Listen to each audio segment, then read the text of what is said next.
So yeah, I'm getting it started, kicking off today with a donut tiramisu.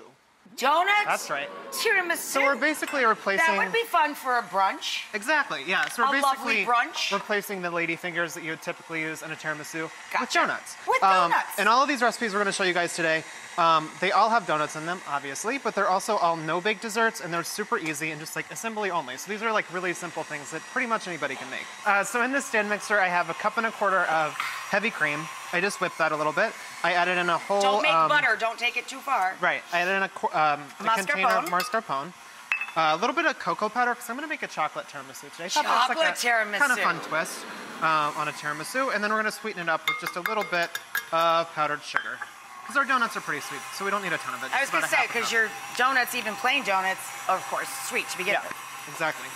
So in this casserole dish right here, I just cut the donuts in half. I laid them in there, and then we're just going to brush the tops with some cold coffee. You want me to do that for you? Sure. You just kind of brush the tops and let those kind of soak up the coffee a little bit. Because what's better than coffee and donuts, right? So you're getting coffee and donuts in one casserole. One-stop shopping. No dunking necessary. They're like pre-dunked donuts. Pre-dunk your donuts. Exactly. So I'm just going to stir this up a little bit. And then we're going to put half of this on top of our coffee-soaked donuts. Coming in. Yes, sir. Bloop. Coming in cold. And then we just kind of spread that around. It's like a donut casserole.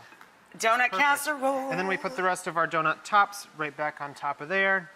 You can kind of layer them a little bit if you need to. Shingle them. If you don't. Luckily, I have one back here that's already done. It's nice and pretty.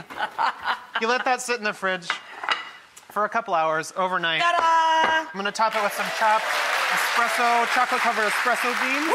Chocolate-covered espresso. I know, Yum. right? Don't have too many of those. We'll be up all day.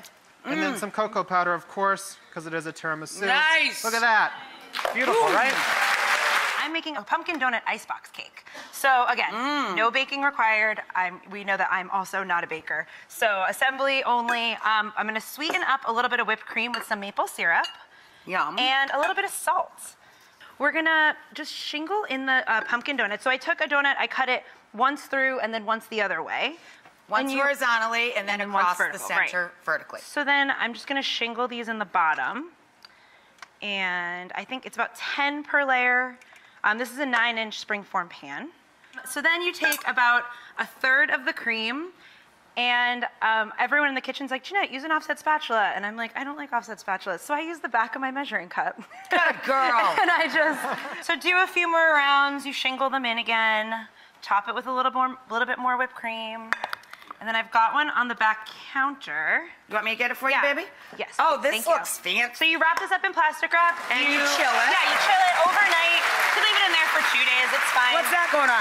This is a little bit of powdered sugar mixed with pumpkin pie spice, because pumpkin pie spice is like the spice of the moment right now, as it always is.